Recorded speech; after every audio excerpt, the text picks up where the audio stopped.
Hey guys, I'm doing a video response to Pennsylvania Shane. He has a video out there asking about your favorite knots. Well, he also wants to know how you got into YouTube and kind of into bushcrafting and everything. But truthfully, I'm not real good at knots, and the knots I know are probably pretty darn basic. So don't laugh at them, and I can't even tell you the names of them. But these are some very useful knots. And of course, the cordage that you, excuse the rooster there, but these knots can be used in several different purposes. One, I'm using some heavy cordage here. And a simple knot that can be used for hanging your hammock is just to fold your cordage in half, wrap it around the tree, pull it through,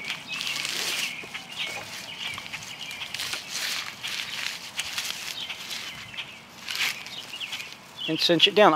I know that's pretty basic, but that would help you get some extension on your hammock if you don't have a tree, don't have a couple trees pretty close together.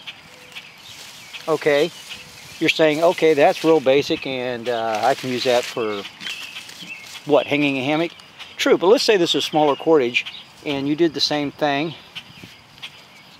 Say that's a limb there, or a tripod or something. If this was smaller cordage, you could use this to hang a pot from a tripod or a branch or something over a fire. You could use it to hang gear in a tree if you wanted to get it up off the ground.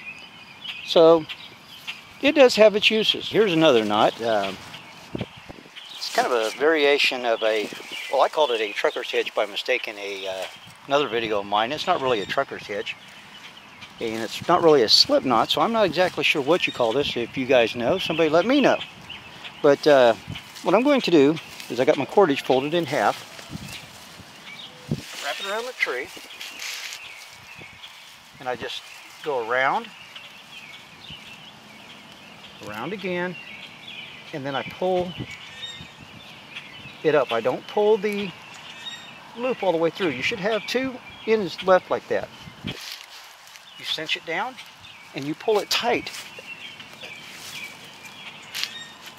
That will cinch up against itself and pull. Again, this is a good one for hanging your hammock off from, or a tarp or something like that. What's good about it is it has the quick release.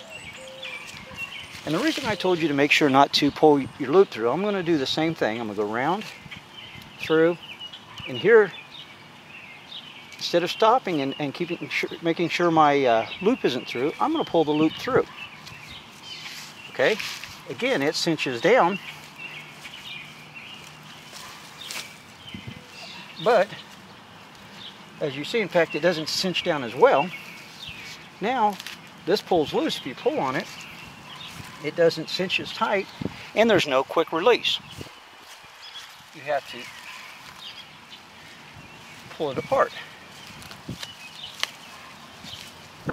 Anyway, I'm going to go back to that other knot that I had. You wrap it around, go around, cross there, pull it through, and as I said, you should end up with two loops and a single loop. Well, I should have pulled it tight first together, and then you can cinch it against your tree. Okay, you now have also some loops. This one I would not hook to, because if you pulled on that, you're going to pull your knot out. But you have a set of double loops here that you can attach a ridge line or something else to.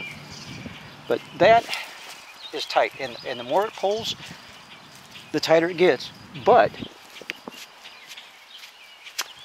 quickly releases. Well, I know those are pretty basic knots, and again, I don't even have the name for them. I hope it helps, and I hope if somebody's starting out that knot, maybe they can find it useful. I found a lot of good uses for it. Again, that's one that can be used in various situations, even from hanging a item from a tree or something. If you want to hang something and then have a quick release, that works well. And of course you'd probably use something smaller than this cordage. Well, those are my knots. Yeah, I know they're kind of basic. I hope somebody just getting started can find them useful. I find many uses for them. I actually find this series that Pennsylvania Shane started very helpful, because there's a lot of new knots. Boy, there's a tongue twister. New knots that I'm learning that I didn't know before. Part of what he wanted in the video response was also to talk about how we got into video making and bushcrafting and the such. Well, when I first started making videos, I really didn't plan on making any more than the first one I made. I made a video about a rocket stove that my brother had made. I'd been watching videos on rocket stoves and stuff like that, and my brother and me was kind of messing around with them, and he's does metal fabricating, or did, and so he made some, and I was doing a video of it, just showing one of the guys that I had been watching. I've been watching his videos on rocket stoves.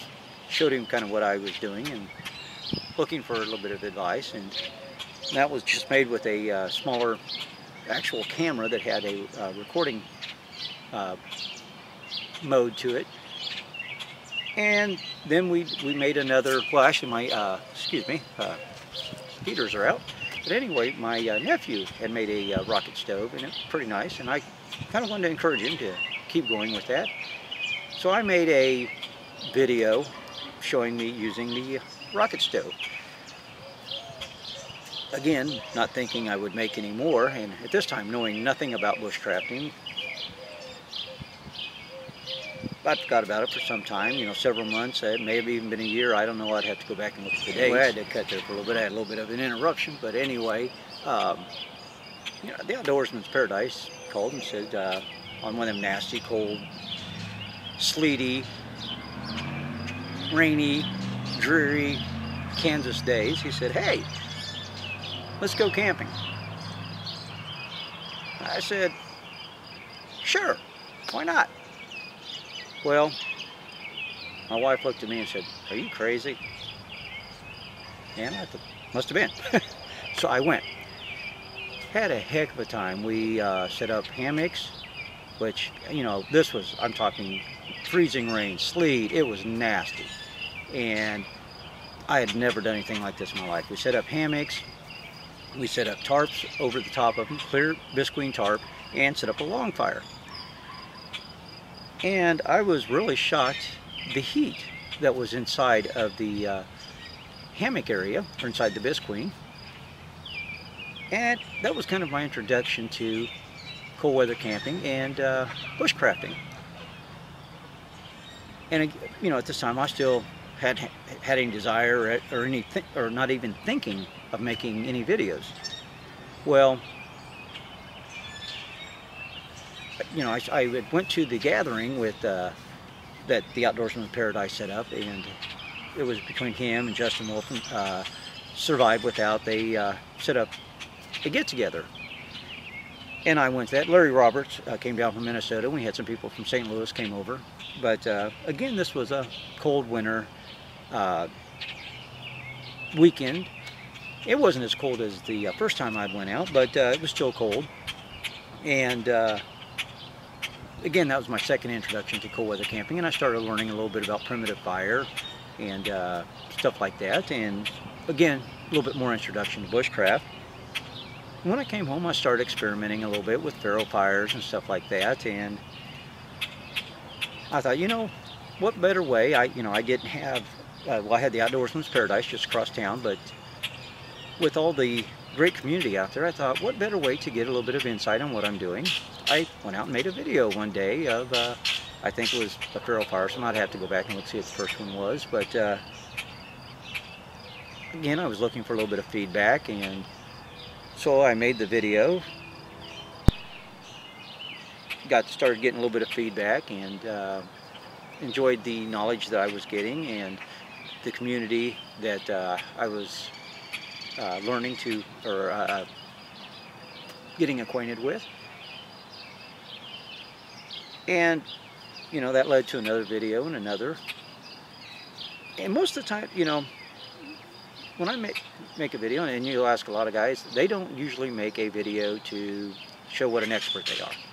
A lot of times it's, hey, I'm trying to learn this, and this is me attempting to do it, and, you know, or I may know how to do this one thing, I'm going to try it, but I'm not an expert by any means. I'm going to show you how I do it. I'm looking for a little feedback. How do you guys do this? Or again, as I said many times, it's, I've never done this. I'm going to attempt this.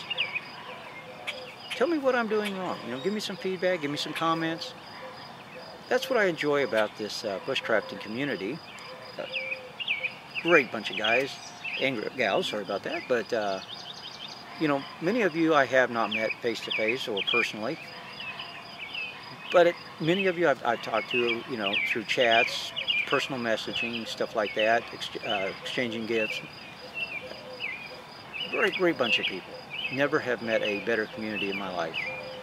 But I'm gonna make this short and simple, or sweet, which I probably haven't. I've kind of babbled on a little bit more, but that's my quick and simple knots and my beginnings in making videos and my introduction to bushcrafting.